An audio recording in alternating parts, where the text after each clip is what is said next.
welcome to Say Yes to Sports on Sports O'Clock, brought to you by Crackbass. Today we have with us a leggy from Haryana who is currently working as the assistant high performance coach of the Australian cricket team and who's also played for the Kings 11 Punjab and Rajasthan Royals in IPL. A very warm welcome, Pradeep Sahu. Thank you yes thank you कैसे हो आप? बस बढ़िया first class यार सब। तो पिछले 3-4 महीने क्रिकेट से दूर कैसे रही है आपकी जिंदगी? कुछ ज़्यादा नहीं, इसमें रिकवर करने का मौका मिल गया। जो पीछे जितनी बॉलिंग मैंने नेट में डाली ऑस्ट्रेलियन टीम को, और बाकी मैं बॉलिंग इतनी डाल रहा था, उसको थोड़ा ब्रेक मिला और अच्छा ही हुआ। फिटनेस पे थोड़ा वर्क किया। बिल्कुल। तो और थोड़ा समय भी मिला आपको आपके फैमिली के साथ स्पेंड करने के लिए? हाँ, फैमिली के साथ, स्पेशली मेरे पेरेंट्स के साथ मेरे को काफ़ी 10-15 साल हो गए थे, मैं इतना टाइम कभी स्पेंड नहीं किया था। तो मैं बहुत ही खुश हूँ और मेरे पेरेंट्स भी बहुत खुश है कि बच्चा चलो घर को आ गया यार। राइट। तो ब्लेसिंग इन डिस्गाइज इसको हम कह सकते हैं। Yes yes yes. चलिए फिर प्रदीप भाई, अब आपके क्रिकेट करियर की थोड़ी सी बात करते हैं। तो सबसे पहली बार जब प्रदीप साहू हरियाणा टीम के लिए ट्रायल्स देने गए थे तो नेट्स में कुछ इंटरेस्टिंग हुआ था शायद? हाँ, हरियाणा रणजी के लिए नहीं था, लेकिन अंडर 23 की ट्रायल्स थी। अंडर 16 में तभी खेल रहा था और 16 में मैंने अच्छा किया था डिस्ट्रिक्ट में। उसके बाद मेरे को ट्रायल्स पे बुलाया था। अंडर 19 की टीम में ऑलरेडी अमित मिश्रा था, तो वहाँ पे जगह नहीं बन रही थी। और तो 23 की टीम बनी थी उस साल, तो फर्स्ट टाइम तो नेट पे मेरे को बैटिंग के लिए बुलाया। पेस बॉलर्स को हेल्प था, ग्रास था विकेट पे और मॉइस्चर था, थोड़ा गीला था विकेट। तो बॉलर का एक अच्छा बॉलर था, उसने बॉल डाला, मेरे सीधा चेस्ट पे लगा बॉल और पूरा का पूरा यहाँ से पूरा ब्लू हो गया, स्वेलिंग आ गई। लेकिन मैं विकेट छोड़ने को रेडी नहीं था।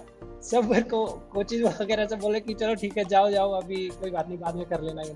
मैं कह रहा हूँ नहीं, मुझे बैटिंग करना है, मुश्किल से तो चांस मिला है। अच्छा। तो उसके बाद उन्होंने मेरे को 10-15 मिनट बैटिंग कराया और फिर बाहर आया तो देखा तो पूरा ब्लू हो गया है, पूरा स्वेलिंग है। कोचेस भी डर गए थे यार, ये क्या बच्चा 16 के बच्चे को अंडर 23 में कहाँ मैच में फंसा देगा। लेकिन उन्होंने मेरे को कैंप में डाल दिया और बाद में मुझे पता चला कि वो मेरी जिद की वजह से ही उन्होंने डाला कि मैं बैटिंग करना चाहता था। तो प्योरली आपको एज अ बैट्समैन सिलेक्ट किया गया था पहले? हाँ, एज ए ऑलराउंडर था, मेन मेरा बैटिंग था। तो वो साल मैंने पूरा साल बैटिंग ही किया हरियाणा के लिए। और फर्स्ट मैच मेरा याद है मुझे, बोर्ड के लिए अंडर 23 का। तभी हम दिल्ली के साथ खेल रहे थे गुड़गांव में टेरी ग्राउंड पे। तो हमारे 50 रन पे 5 आउट हो गए थे। एक अच्छा फास्ट बॉलर दिल्ली का था अमित सुमन, और 2-3 अच्छे बॉलर थे। उन्होंने अच्छा स्टार्टिंग में न्यू बॉल से आउट कर दिया। लंच से पहले ही मेरा बैटिंग आ गया, 70 पे 5 था और 50 for 5 था, 55 for 5। तो वहाँ पे मैंने जाते ही 50 किया। उस दिन मैंने बड़ा अच्छा, मतलब पूरा दिन निकाल के और 50 रन किया। तो वहाँ से मेरा स्टार्ट हुआ। ओके। तो गेंदबाजों के छक्के छुड़ाने के लिए आपको टीम में लिया गया था, लेकिन आप तो खुद ही डंडियां बिखेरने में लग गए। तो ये बदलाव कैसे हुआ? नहीं, बदलाव नहीं, मैं बॉलिंग तो देखो, मेरा मेन तो है ना, जब 1998 में जब शेन वॉर्न और सचिन तेंदुलकर का जो शारजा वाला और वो सब वो चल रहा था, तो मेरे को है ना, यहाँ पे हमारे केबल नहीं था, नेट नहीं था। तो टीवी में आता नहीं था। तो इसके लिए ना मेरे को 2 किलोमीटर दूर मेरे घर से है ना, एक हमारी सब्जी मंडी होती थी, वहाँ पे है ना एक सब्जी वाला था, बड़ा, मतलब सब्जी वाला वो डीलर था। तो वो है ना, उसके यहाँ पे है ना एक वो टीवी रखता था ओपन में, और वो मैच देखता था। तो मैं रात को जा के वो मैच देखता था। तो घर वालों को तो पता लगा यार, ये तो है ना यार क्रिकेट ही खेलेगा, ये नहीं छोड़ने वाला है। हाँ, और तब तक मैं इतना सीरियस नहीं था कि क्रिकेट में।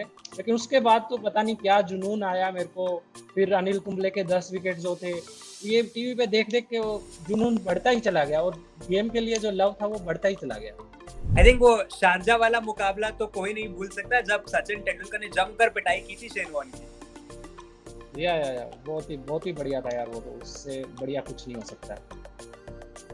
राइट। अच्छा, सिर्फ 17 साल की उम्र में आपका रणजी डेब्यू हुआ। आपकी शुरुआत भी काफी प्रॉमिसिंग थी, लेकिन अभी तक आपने सिर्फ 13 फर्स्ट क्लास मैचेस खेले हैं। तो आज जब आप पीछे मुड़कर देखते हैं तो कभी ऐसा एहसास होता है मन में, या कभी ऐसा लगता है कि शायद यदि मैं उस दौर में नहीं आता जब अमित मिश्रा जैसे खिलाड़ी अपने आप के लिए एक नाम बना रहे थे, तो कहानी कुछ और होती? नहीं, इतना नहीं सोचता हूँ मैं, इतना कोई रिग्रेट नहीं है। मैंने अपनी तरफ से पूरी कोशिश करी और अपनी तरफ से पूरी ट्राई करी। ये होता ही है नॉर्मली कि आपकी अगर टीम में जगह नहीं बनती है तो आपको मूव कर जाना चाहिए था। तो मैं जल्दी अगर मूव कर जाता तो अच्छा होता। लेकिन बाद में भी मैं 2012 में भी मैंने मूव किया और उसके बाद भी अभी 8 साल हो गए हैं, तो ऐसा कोई ड्रास्टिक चेंज तो नहीं आया फर्स्ट क्लास क्रिकेट के लिए। हाँ, लेकिन ये है कि मेरी अच्छी स्टार्ट अच्छा हुआ था। अंडर 19 में मैंने बहुत सारी विकेटें ली थी और हम चैंपियन हुए थे कूचबिहार ट्रॉफी में। फाइनल में 7 विकेट थी मेरी। और उसके बाद वो उस साल मेरे रन्स में भी अंडर 19 इंडिया में मैं सेलेक्ट नहीं हुआ था, पीयूष चावला सेलेक्ट हुआ था। तो फिर उसके बाद ये था कि रणजी ट्रॉफी में चांस मिला तो अमित मिश्रा साथ में था और वहाँ पे भी मैंने स्टार्टिंग के 2-3 मैचेस में अच्छा किया। मेरे सेकंड मैच में 6 विकेट हॉल था। उसके बाद 2-3 साल तक मेरे को चांस ही नहीं मिला, तो मैं बाहर ही बैठा रहा। फिर एक इंजरी हुई, फिर उसके बाद फिर से कमबैक किया और फिर इन एंड आउट होता रहा। वनडे भी वो जो विजय हजारे और सैयद मुश्ताक अली ट्रॉफी भी खेली, उसमें भी मेरे को 10 मैचेस में बॉलिंग ही नहीं मिली। एक ही मैच में बॉलिंग मिली, 4 ओवर मिले सिर्फ। तो पूरा ही मतलब ये लगा लो कि हर मैच में मेरे को एक ही ओवर मिलता था। 30 मैच में खेला, 30 मैच में मेरे को 40 या 45 ओवर सारे मैंने डाले। तो ये सब पार्ट ऑफ गेम है यार, कोई रिग्रेट नहीं है। मैंने अपनी तरफ से पूरी कोशिश करी, मैंने अपने गेम को इम्प्रूव करता चला गया और बाद में जब मेरे को चांस मिला मैं मूव भी किया मुंबई। जब मेरा जॉब लग गया तो वहाँ पे भी मैंने क्लब क्रिकेट में अच्छा किया और उसके बाद फर्स्ट क्लास नहीं होता। तो आप ये चीज़ें मतलब आपको कोई रिग्रेट नहीं है इस चीज़ का कि आपने अपनी तरफ से पूरी ट्राई किया। हाँ, अपनी तरफ से पूरी ट्राई किया। राइट। और 2009 में फिर युजवेंद्र चहल भी आए हरियाणा की टीम में, तो थोड़ी और मुश्किल उससे भी बढ़ गई क्योंकि स्पिनर्स काफी हो गए थे फिर हरियाणा की टीम में। चहल के आने से मुश्किल तो देखो मेरे को तो ऑलरेडी वैसा ही था और चहल और मेरा रिलेशन तो बहुत ही छोटे भाई बड़े भाई की तरह था, क्योंकि चहल और मैं एक ही साथ रहते थे दिल्ली में। चहल के फादर ने मेरे ऊपर ट्रस्ट करके उसको दिल्ली भेजा था और हम दोनों रेंट पे ही रहते थे तब और साथ में ही हम प्रैक्टिस करने भी जाते थे और मतलब काफ़ी कुछ चीज़ें हमने एक दूसरे से सीखी और अभी भी हमारा रिलेशन वही है। तो चहल के आने से मेरे को खुशी ज़्यादा हुई थी क्योंकि मैं ऑलरेडी मैं ज़्यादा टीम में बैठ नहीं रहा था। मैं नहीं तो कोई नहीं, मेरा छोटा भाई ही करेगा कुछ। मेरे को तो यही था बस। ओके। जैसा आपने कहा कि आपका और युजवेंद्र चहल का रिलेशन एक बड़े भाई और छोटे भाई जैसा है, आपने काफी करीब से उनको देखा है एज अ क्रिकेटर इवॉल्व होते हुए, तो उनके शुरुआती दिनों से उनको देखकर लगता था कि ये लड़का आगे जाके कुछ बड़ा करेगा? एक्चुअली यार उसके अंदर क्वालिटी जो थी वो मतलब अलग ही क्वालिटी थी, वो अलग ही बच्चा था। वो है ना, इतनी ज़्यादा मेहनत ना करके लेकिन रिजल्ट बहुत जल्दी देता था। कोई भी चीज़ पकड़ता बहुत जल्दी था कि मेरे को लगता था यार ये मेहनत नहीं करता है, मैं मेरा अलग वो है कि मेरे को बहुत ज़्यादा मेहनत करने के बाद कुछ मिलता है। उसको है ना बहुत जल्दी रिजल्ट मिलते थे। वो चीज़ों को बहुत जल्दी कैच करता था और बैट्समैन स्पेशली बैट्समैन की वीकनेस और ये सब इन चीज़ों में भी स्किल की बजाय वो ज़्यादा टेक्टिकली ज़्यादा जाता था और वो उसके गेम में दिखता भी है। उसके गेम में दिखता भी है। जो चीज़ें मैंने ठोकर खा खा के सीखी हैं उसने वो डायरेक्ट सीखी हैं। बिल्कुल। And on a lighter note, उनकी बैटिंग की भी काफी चर्चा होती है। इनफैक्ट कई जो इंडियन टीममेट हैं उनके, वो उस बारे में उनकी खिंचाई भी काफी करते हैं। तो चहल बैटिंग को सीरियसली लेते थे डोमेस्टिक क्रिकेट में या नहीं? ये अंडर 19 तक उसने सीरियसली लिया बैटिंग को, लेकिन उसके बाद उसको ऊपर का क्रिकेट आ गया तो उसके बाद तो प्रैक्टिस के बगैर तो बैटिंग तो आपको प्रैक्टिस बहुत ज़्यादा चाहिए। वैसे भारतीय टीम में युजवेंद्र चहल अपने बॉलिंग के साथ साथ उनके शरारती अंदाज के लिए भी काफी जाने जाते हैं। वो काफी खिंचाई करते रहते हैं अपने टीममेट्स की, सोशल मीडिया पर भी वो बहुत एक्टिव होते हैं। तो हमेशा से चहल इसी तरीके के थे या अब धीरे धीरे इंडियन टीम में आने के बाद हवा का रुख कुछ बदला है? नहीं, वो शरारती तो था ही लेकिन मेरे सामने नहीं करता था, लेकिन मुझे पता था वो शरारतें तो करता है पीछे से। अच्छा। तो हाँ, मेरे सामने नहीं करता था वो, छूट जाता था, कुछ भी अगर वो रहता था कि पता चलता था कि पीछे से अगर कोई बातें मेरे को, Okay. तो वो सामने से कुछ नहीं करता था, कि सामने से ऐसे लगता था कि बहुत ही सीधा प्यारा, लेकिन वो है भी बड़ा बड़ा मतलब नोटी सा बच्चा है, और उसकी जो शरारतें करता है वो मजा भी आता है, बहुत ज्यादा। बहुत ज्यादा मजा आता है। बिल्कुल। तो उसको ऐसे नहीं लगता कि वो किसी को हर्ट नहीं करता, वो राइट। सिर्फ मजाक में उसमें रहता है, तो वो किसी को हर्ट नहीं करता और बहुत रिस्पेक्ट करता है सामने से। Exactly, no doubt to this. खैर अब चलते हैं हरियाणा से मुंबई की ओर। 2012 में मुंबई में आप क्लब क्रिकेट भी वहां पर खेलना शुरू किया, और 2 साल के भीतर फिर आपके करियर में एक टर्निंग पॉइंट आता है जब कांगा लीग ए डिवीजन की एक मैच में आपने एक ही इनिंग्स में 10 विकेट्स लिए। तो कभी सपने में भी ऐसा सोचा था आपने कि आपके जो आइडल है अनिल कुंबले, उन्होंने जो कारनामा 1999 में पाकिस्तान के खिलाफ किया था, वो किसी दिन आप भी करेंगे, चाहे फिर वो एक लोकल क्लब मैच में क्यों ना हो? देखो, सपनों में तो सोचा ही था, लेकिन सपने कभी पूरे होते नहीं है ऐसे। सपने तो हमेशा लेते रहते हैं कि 10 बॉल पे 10 विकेट ले ले, हाँ, ऐसे भी सपने लेते हैं। लेकिन कुछ सपने ऐसे होते हैं कि जो मतलब ऐसा है कि भाई जो हो जाते हैं कि भाई ट्रू हो जाते हैं, लेकिन कुछ सपने ऐसे रहते हैं, सपने ही रह जाते हैं। तो ऐसे कभी सीरियसली नहीं सोचा था कि मतलब ऐसा होगा, मतलब ये हो गया, ऐसा कुछ सोचा नहीं था। मुंबई को हम सपनों का शहर ऐसे ही नहीं कहते, क्योंकि उसके बाद एक आपके लिए दरवाजे खुलते चले गए। 2015 में आईपीएल कॉन्ट्रैक्ट, राजस्थान रॉयल्स, फिर किंग्स 11 पंजाब। हाँ यार, मुंबई मेरे लिए बहुत ही अच्छा रहा कि वहाँ पे क्लब क्रिकेट से जो मैंने सीखने को मिला वहाँ पे ए डिवीज़न क्रिकेट में, और जो वहाँ पे जो क्रिकेट होता है वो बहुत ही टफ क्रिकेट है। ऐसा नहीं है कि मतलब जो लोकल क्लब क्रिकेट भी है वो भी टफ क्रिकेट है, सारे ही मंझे हुए हैं, सबको पता है, सबकी टेक्निक इतनी अच्छी है बैट्समैन की, तो वो इजीली विकेट थ्रो नहीं करते हैं। तो काफ़ी कुछ लर्निंग रहा मेरे को स्टार्टिंग के पहले 1-2 साल में, और लकीली मैंने उसको अच्छे से अडॉप्ट भी किया, और वो चीज़ें फिर मेरे फेवर में आनी स्टार्ट हुई। और जो कांगा लीग में जो 10 विकेट लिया, उसी वो 10 विकेट के साथ साथ मेरे 6 मैचेस में 5 विकेट हॉल थे, ओके। 5 टाइम, और एक बार 10 विकेट था, तो वो कंटिन्यू था। तो उसके बाद जब न्यूज़पेपर्स में आया, और हमारे कोच थे मोंटी देसाई हमारे क्लब के, उन्होंने मेरे को राजस्थान रॉयल के ट्रायल्स के लिए उन्होंने राहुल द्रविड़ सर से रिक्वेस्ट करके मेरे को उस ट्रायल्स पे डलवाया, और उस ट्रायल्स पे फिर जोगिन सर थे और मोंटी सर थे, राहुल द्रविड़ सर थे, तो वहाँ पे मैं सिलेक्ट हुआ। तो मेरे लिए वो एक टर्निंग पॉइंट हो गया लाइफ में। बिल्कुल। और अब 2016 में जब आप किंग्स 11 पंजाब का हिस्सा थे, तब उस समय वीरेंद्र सहवाग भी पंजाब के कोच कम मेंटर हुआ करते थे, और हम सब जानते हैं एक क्रिकेटर के रूप में सहवाग का एक अलग ही मस्त मौला किस्म का अंदाज था, लेकिन कोच के रूप में भी वो सेम ही है। मुझे एज ए इंसान वो बहुत ही ज़्यादा पसंद है, और उनकी बैटिंग का जो स्टाइल है। तो कोचिंग का तो मेरे साथ ज़्यादा एक्सपीरियंस रहा नहीं उनका, वो जब टीम के साथ थे एज ए मेंटोर ही थे, Right. और वो बहुत मोटिवेट करते थे, बहुत मोटिवेट करते थे, और स्ट्रेस आने नहीं देते प्लेयर्स के बाद। तो वो हर एक चीज़ को बड़ा मतलब सिंपल वे में, मतलब इजीली स्ट्रेस पूरा निकाल देते हैं, ऐसे लगता है कि अरे ये तो कुछ भी नहीं है।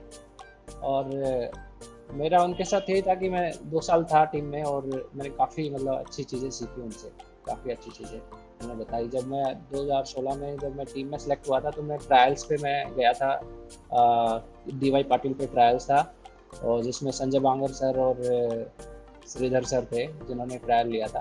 तो मेरे को पिक करने वाले संजय बांगर सर थे जिन्होंने मेरे को पिक किया, और उस टाइम पे संजय बांगर कोच थे। Right. Veeru is the best, you know. बिल्कुल बिल्कुल बिल्कुल बिल्कुल, उनका कोई जवाब नहीं है, वीरू पाजी का कोई जवाब नहीं।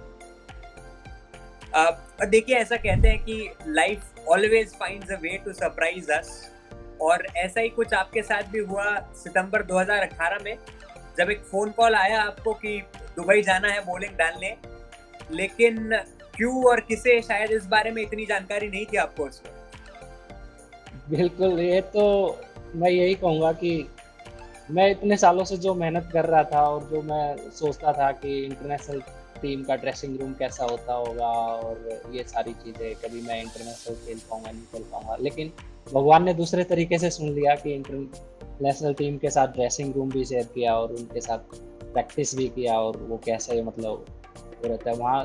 और ये हुआ तब जब श्री राम सर ने, एक बार मैं कांगा लीग का मैच खेल रहा था 2018 में, और शायद जुलाई या अगस्त के स्टार्टिंग का टाइम था वो। हम्म। तो उन्होंने मेरे को कॉल किया कि साहू क्या कर रहा है तू। मैं उनको जानता था कि वो डेयर डेविल टीम के साथ थे उस टाइम पे, दिल्ली के, और मैं किंग्स 11 पंजाब में था। हम्म। तो मैंने सोचा कि हो सकता है कि नेक्स्ट ईयर के लिए सोच रहे होंगे या फिर मेरे को ट्रायल्स पे बुला रहे होंगे। या तो मैंने बोला ठीक है सर, मैं आ जाऊँगा बॉलिंग डालने के लिए। उन्होंने बोला दुबई आना है। मैं हाँ, दुबई क्या, कहीं पे बोलोगे वहीं पे आ जाऊँगा। बॉलिंग डालना है तो मेरे को, हाँ, क्योंकि बॉलिंग डालना मुझे पसंद है। मुझे सबसे ज़्यादा मज़ा ही बॉलिंग डालने में आता है। हाँ, तो फिर वहाँ गया, मैं जाके मैंने रिसेप्शन पे पूछा कि भाई आ, मेरे लिए रूम बुक होगा। तो उन्होंने बोला ऑस्ट्रेलिया टीम के साथ। तो सरप्राइज हो गया यार, ये तो कहाँ ऑस्ट्रेलिया टीम के लिए बुलाया है क्या सर ने। और उससे पहले एक इंटरेस्टिंग स्टोरी थी कि उन्होंने मेरे को एक नंबर दिया और एक मेरे को ईमेल एड्रेस दिया कि यहाँ पे मेल कर देना और ये इनसे बात कर लेना कि आपके लिए टिकट्स और वो सब आपके लिए अरेंज करा देंगे, होटल वगैरह का सब बता देंगे आपको, एयरपोर्ट से होटल कैसे। तो मैंने उनसे बात हुई, तो मैंने उनसे पूछा कि सर अच्छे बैट्समैन तो आ रहे हैं ना, कि ऐसे कहीं मेरा टाइम खराब करवा हुआ। तो, तो बड़ा फिर बाद में मेरे को फील हुआ यार, ये मैंने क्या क्वेश्चन किया कि मैंने सोचा कि कोई छोटे छोटे बच्चों का कोई अंडर 14-16 का कुछ हो, और फिर मेरे को ऐसे मतलब, क्योंकि मैंने बगैर पूछे मैंने श्रीराम सर से पूछने का वो नहीं समझा कि मैंने सोचा यार वो उनके वर्ड्स पे गया कि यार वो मतलब अच्छा ही कुछ होगा। फिर भी मेरे को एक माइंड में ये था कि यार इनसे तो पूछ लेता हूँ, चलो ये मैनेजर है, इनसे पूछ लेता हूँ। तो उनको बोला कि अच्छे बैट्समैन आ रहे हैं क्या, या ऐसे ही टाइम। तो बोले कि आप खुद ही जज कर लेना, देख लेना। वहाँ जाके देखा तो अरे एरन फिंच है, अरे कुशवाहा राजा है, मानस है, मानस लवस्कन है। अरे वाह यार, ये तो मैं समझ सकता हूँ, अच्छे बैट्समैन तो आ रहे हैं ना, और आपके सामने थे David Warner, Steve Smith, Glenn Maxwell, Aaron Finch. वो तो बाद में थे, तब उस टाइम पे डेविड वार्नर और स्टीव स्मिथ नहीं थे, लेकिन हाँ, मैक्सवेल भी वो सीरीज में नहीं था, लेकिन बाकी सब लोग थे। उसके बाद तो कंटिन्यू मेरा चल रहा है उनके साथ, 8 सीरीज 9 सीरीज हो चुकी है। करेक्ट। और हाँ, अच्छा है, काम मिला हुआ है, बॉलिंग करने को मिलता है मेरे को, बस मैं उसमें खुश हूँ। तो शुरुआती के कुछ दिनों में थोड़ा सा चैलेंजिंग था आपके लिए, क्योंकि एक फॉरेन टीम के साथ ट्रैवल करना, थोड़ा अलग कल्चर में जाना थोड़ा चैलेंजिंग था?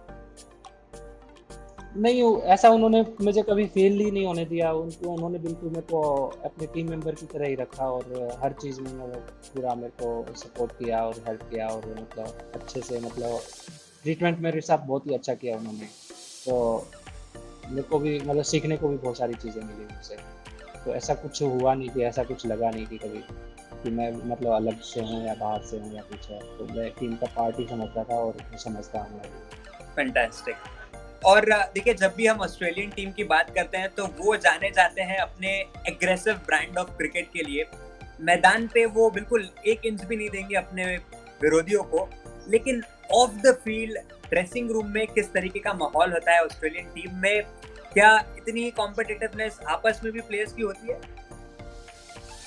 ड्रेसिंग रूम में इतना ज़्यादा टेंस माहौल नहीं रहता है। ड्रेसिंग रूम में लाइट ही रहता है। हाँ, मैच के टाइम पे थोड़ा सा रहता है, सीरियस रहता है थोड़ा, लेकिन इतना भी मतलब ये नहीं है कि, हाँ, प्रैक्टिस के टाइम पे बहुत ही लाइट मूड में रहते हैं। और ऑफ द फील्ड मतलब ऑफ द फील्ड अब बहुत ही कूल हैं और बहुत ही सपोर्टिव हैं सबके साथ, मतलब बहुत अच्छा है। और छोटे बड़े का कोई उनको वो नहीं है कि छोटे के साथ बैठे हैं, बड़े के साथ बैठे हैं, या मतलब कोई छोटा प्लेयर बड़ा प्लेयर, सब इक्वल है वहाँ पे। ओके। और टीम कल्चर में आपको क्या कुछ डिफरेंस नजर आता है इंडियन टीम और, क्या मतलब इंडियन क्रिकेट और ऑस्ट्रेलियन क्रिकेट में कुछ आपको डिफरेंस नजर आया? नहीं, थोड़ा फिटनेस का ही हो सकता है, बाकी तो अभी इंडियन टीम की फिटनेस भी अच्छी हो गई है और टेक्निक वाइज भी इंडियन टीम बेस्ट है। लेकिन इंटेंसिटी का जो लेवल है वो उनका कभी गिरता नहीं है। वो first ball to last ball तक है ना, उनका वही रहता है, चाहे और इवन प्रैक्टिस सेशन में उनका बल्कि जब डबल रहता है। ओके। तो हाँ, तो वो चीज़ मेरे को बहुत ही अच्छी लगी और बहुत ही सीखने को मिला उससे, और उससे मेरा गेम भी बहुत इंप्रूव हो गया। पिछले 2 साल से मैं उनको बॉलिंग डाल रहा हूँ और जो वर्ल्ड के बेस्ट बैट्समैन है उनको बॉलिंग डाल रहा हूँ। तो मेरे को सीखने के लिए बहुत सारी चीज़ें मिली, जैसे मेरे को राशिद खान के एक्शन के साथ मेरे को उन्होंने कुछ वीडियोस वगैरह दिखाए, उसकी लाइन लेंथ, और मेरा खुद आपने एक फ़ोटो भी देखा होगा मेरा इंस्टाग्राम पे, जो मेरा back back of the palm जो सामने है, और उससे मैं लेग स्पिन और गूगली दोनों डाल पा रहा था। तो जो वर्ल्ड कप के लिए हमने तैयारी करी, वो फिर चहल के लिए जो हमने तैयारी करी, फिर आदिल रशीद के लिए, और वो सब सारी चीज़ें मेरे को सीखने को मिली। वो चीज़ें मेरे को पता ही नहीं थी, ये चीज़ें भी ऐसे भी। तो दूसरे तरीके से फिर जब श्री राम सर ने और बाकी वीडियो एनालिस्ट थे, और वहाँ जेएल था, और सब ने मेरे को काफ़ी मदद किया ये चीज़ें सीखने में, और अडॉप्ट की मैंने, और जिससे मैं उनको बेस्ट से बेस्ट प्रैक्टिस दे सकूँ। तो मेरे को भी बड़ी खुशी हुई कि भाई मैं अपनी तरफ से मैं पूरा बेस्ट दे रहा था, मैं अपनी तरफ से पूरा कोशिश किया, और उनको मतलब 2 घंटे बॉलिंग डालना है, 3 घंटे बॉलिंग डालना है, तो मैं उतना बॉलिंग डालता था, और जो मेरे को सही लगता था मैं फीडबैक भी देता था। राइट। और आपने बेस्ट बैट्समैन की बात की, तो थोड़ी बात करते हैं हम स्टीवन स्मिथ की। हम सब जानते हैं कि वो विश्व के सबसे चुनिंदा जो टॉप बल्लेबाज है उनमें से एक है इस वक्त, और खास तौर पे उनका जब हम रिकॉर्ड देखते हैं स्पिनर्स के अगेंस्ट, तो वो भी बहुत इंप्रेसिव रहा है, बेहद इंप्रेसिव रहा है। तो आपको काफी अच्छा मौका मिला है उनको करीब से जानने का, उनके साथ प्रैक्टिस करने का। आपके हिसाब से क्या ऐसी चीज है स्टीव स्मिथ में जो उनको इतना खास बनाती है? यार आप अगर वर्ल्ड के टॉप बैट्समैन देखोगे तो विराट कोहली है, या फिर स्टीव स्मिथ है, या केन विलियमसन है। तो आप 4-5 प्लेयर जो देख सकते हैं, डेविड वार्नर है, या तो लेकिन स्टीव स्मिथ में जो खास बात है कि वो मेंटली बहुत स्ट्रॉन्ग है। तो आप वो टेक्निक को अपना मतलब ऐसा नहीं है कि टेक्निक में घुसा हुआ है, तो वो माइंड से है ना हर चीज़ को मतलब वो सोल्व कर देता है। कोई भी प्रॉब्लम उसको दे दो, वो आपको सोल्व कर देगा। टर्निंग ट्रैक है, स्विमिंग ट्रैक है, कहीं पे हार नहीं मानता है वो। बिल्कुल उसमें इतना इन्वॉल्व हो जाता है कि वो वहाँ से है ना कुछ रास्ता निकाल लेता है। ओके। और आपने कई दफा उनको नेट्स में आउट भी किया है, तो कुछ टिप्स देना चाहेंगे आप बाकी बॉलर्स को? नहीं नहीं, ऐसा कुछ नहीं है। देखो, आप बॉलिंग डालोगे तो नेट्स की बात अलग होती है, मैच की बात अलग होती है। हाँ, लेकिन काफ़ी है कि मैंने भी अपने गेम को इतना इम्प्रूव किया कि ताकि मैं उनको मतलब वैसा ही कंपटीशन दे पाऊँ जो इंटरनेशनल लेवल पे वो मैच में जाके खेलते हैं। और मैं बल्कि एक्स्ट्रा एफर्ट लगाता था, जितना भी हो सके मेरे अंदर से मैं 110% देने की कोशिश करता था, जितना है उससे भी बेटर दे पाऊँ। और ऐसे में मैंने काफ़ी बार नेट्स में आउट भी किया, लेकिन इसका मतलब ये नहीं है कि नेट और मैच में, कि कई बार बैट्समैन है ना नेट में सोचता है कि कुछ ट्राई कर रहा होता है, मैच में बिल्कुल बिल्कुल पूरा फोकस होता है कुछ और चीज़ें। और अगर नेट में ट्राई नहीं करेगा तो फिर उसको मैच में एकदम से जाके डायरेक्ट ट्राई नहीं कर सकता। तो कई बार मैच में नेट में ट्राई करते हैं बैट्समैन, तो उससे भी उनको ये आइडिया आ जाता है कि ये चीज़ें ट्राई करनी चाहिए, ये चीज़ें नहीं ट्राई करनी चाहिए। बिल्कुल। और कोई ऐसा वाकया आपको याद हो जब स्टीव स्मिथ ने स्पेसिफिकली आपको अप्रोच किया हो कुछ टिप्स के लिए on how to play against specific spinner? नहीं, ऐसा कुछ नहीं था कि स्टीव स्मिथ का हमेशा ये रहता है कि वो ज़्यादा मतलब खुद ही प्रॉब्लम सॉल्व करता है, लेकिन हाँ, उसको प्रैक्टिस चाहिए होती है। वो बोल देता है कि मेरे को यहाँ पे चाहिए है, ऐसा चाहिए है, मेरे को इस तरह की बॉलिंग चाहिए। तो उसने काफ़ी बार मतलब ऐसे कोचेज़ को बोला कि मेरे को साहू को मेरी तरफ बॉलिंग डलवाने के लिए भेजो, मेरे को है ना साहू पे वर्क करना है, लेग स्पिनर पे वर्क करना है। तो मेरे को बता देता था कि मेरे को ऐसे आउट करना है, और वो गेम खेलता था मेरे साथ। कि जैसे कि तू मेरे को आउट करके दिखा, वो ऐसे चैलेंज करता था, चैलेंज कर देता था। मैं भी फिर चैलेंज करता था कि मैं आउट कर देता था, कई बार आउट करता था, तो मेरा वो दिन बहुत ही अच्छा जाता था, मैं बहुत खुश रहता था पूरा दिन। बिल्कुल, वर्ल्ड के one of the best batsman को आउट करना। ये तो है। और इसमें मेरे को यही खुशी मिलती है कि बैट्समैन को आउट करना, बैट्समैन को बीट करना, उससे ज़्यादा उससे बेटर कोई चीज़ है नहीं। आप किसी भी चीज़ से कंपैरिजन नहीं कर सकते इस खुशी का। एग्जैक्टली। और सबसे ज्यादा किसको बॉलिंग डालने में मजा आती थी ऑस्ट्रेलियन टीम में? सबको सारे ही बेस्ट बैट्समैन हैं, सबको ही मजा आता है। मैं कोई भी बैट्समैन हो, even PAT Cummins, Mitchell Starc, या कोई भी, इवन जैम्पा भी क्यों ना बैटिंग कर रहा हो, तो मैं तो सबको बॉलिंग डालने में मजा आता है। मेरे को सबको बॉलिंग डालने में मजा आता है, तो बैट्समैन तो कोई भी हो। आपने जैम्पा का नाम लिया, ऑस्ट्रेलियन टीम के जो लेग स्पिनर है उनका भी परफॉर्मेंस काफी अच्छा रहा है पिछले कुछ सालों में। इनफैक्ट विराट कोहली की भी विकेट उन्होंने कई बार चटकाई है। तो आप personally how do you rate Adam Zampa?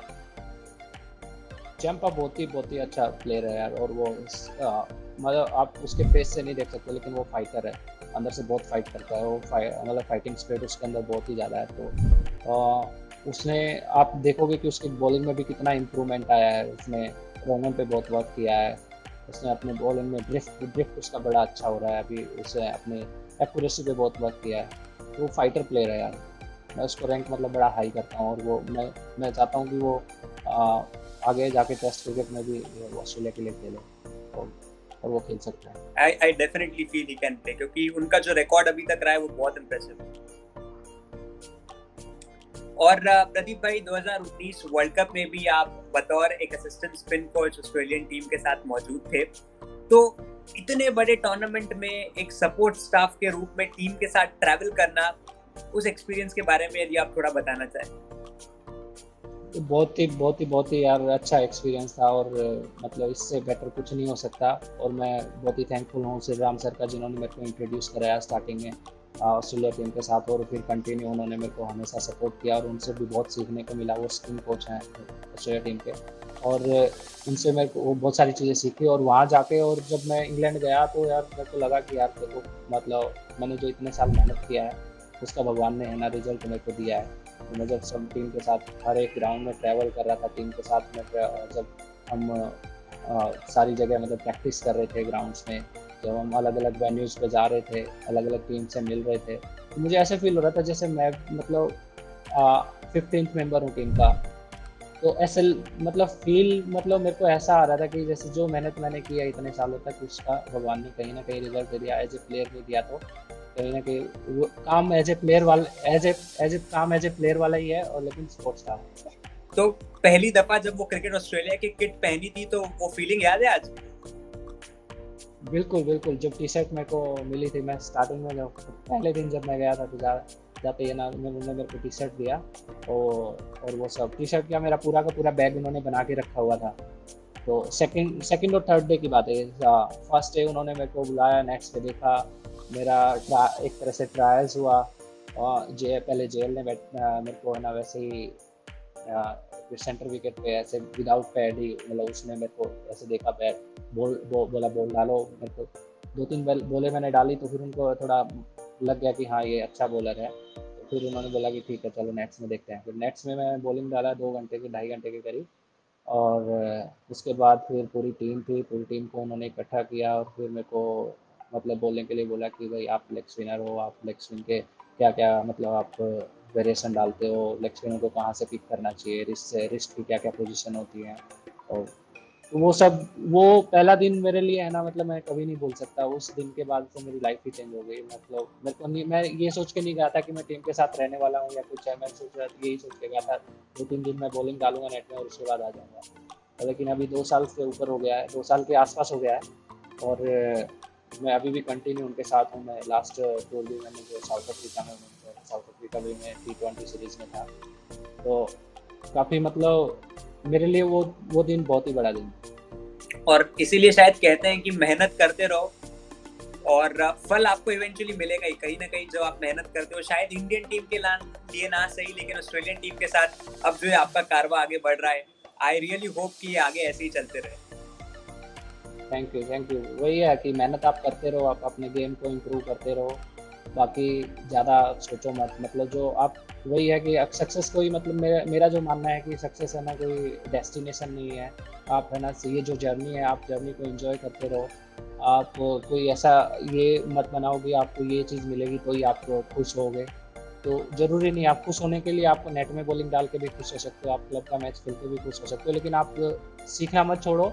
अपनी बॉलिंग इंप्रूव करते रहो, बैटिंग इंप्रूव करते रहो, आपका जो भी स्किल है आप उसको इंप्रूव करते रहो, उसमें मजे लेते रहो। फैंटास्टिक प्रदीप भाई। आखिरी 2 सवाल। 2019 वर्ल्ड कप में रिकी पॉन्टिंग भी ऑस्ट्रेलियन टीम के साथ थे एज अ सपोर्ट स्टाफ, और हमने ये सुना है कि वो एक ऐसे प्लेयर है जो काफी पेप टॉक्स देते हैं टीम को, काफी पुश करते हैं। तो कोई वाकया, कोई ऐसा इंसिडेंट आपको याद हो जब उन्होंने एकदम मोटिवेशनल एक टॉक दिया टीम को? ऐसे तो बहुत बार दिया उन्होंने, हर बार ही, मतलब जब भी मतलब कोई प्लेयर थोड़ा सा भी लो फील करता था तो उसको मतलब वो देते थे।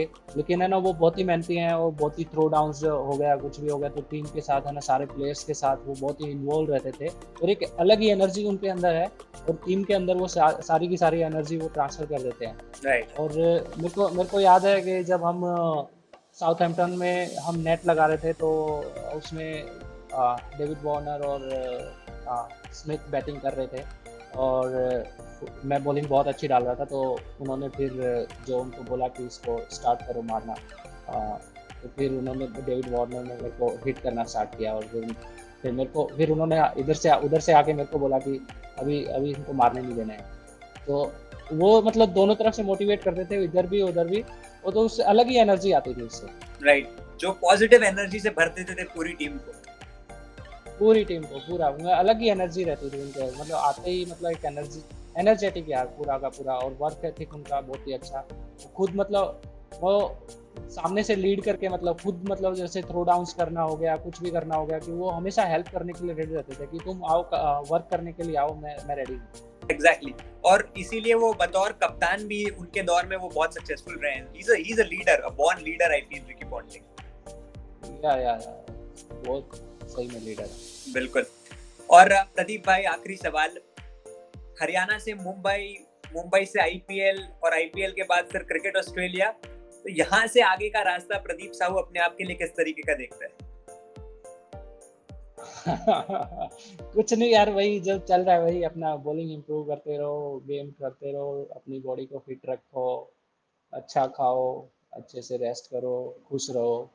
बाकी ये है कि टारगेट मैंने रखा है कि भाई जहाँ पे भी चांस मिलेगा वहाँ पे मेरे को बेस्ट करना है। चाहे वो आईपीएल हो, चाहे बाकी कोई भी फर्स्ट क्लास के लिए मैं टीम ढूंढ रहा हूँ, कोई मेरे को टीम नहीं मिल रही है, वो सब जो चीज़ें मेरे हाथ में नहीं है, लेकिन मैं अपनी ट्राई करता रहूँगा और अपना गेम इंप्रूव करता रहूँगा। बैटिंग हो, बॉलिंग हो, फील्डिंग हो, जहाँ पे भी मेरे को टीम के लिए कहीं कंट्रीब्यूट करने को मिलेगा, कहीं सर्व करने को मिलेगा, तो मैं उसमें अपना पूरा 110% दूंगा। जहाँ पे भी मेरे को जो भी सपोर्टिंग स्टाफ में मिलेगा या जहाँ पे भी जो भी चांस मिलेगा, मैं अपना पूरा 100% दूंगा और उसको एंजॉय करूंगा। बस इससे ज़्यादा बड़ा कोई गोल नहीं है मेरे पास। डेफिनेटली प्रदीप भाई, और जिस तरीके का आपका जज्बा है, जो आप हार्डवर्क कर रहे हैं, आई एम श्योर आप जल्द आपको जो भी आप चाह रहे हैं वो आपके साथ होगा। And I really wish you the best in all your endeavours. Thank you doctor yes, thank you. और बेहद मजा आया आपके साथ बात करके प्रदीप भाई। आई होप आपको भी मजा आया। थैंक यू, बिल्कुल बिल्कुल, मुझे बहुत मजा आया। Thank you so much Pradeep भाई। Good bye. Thank you yes, thank you. Okay, good bye, bye bye.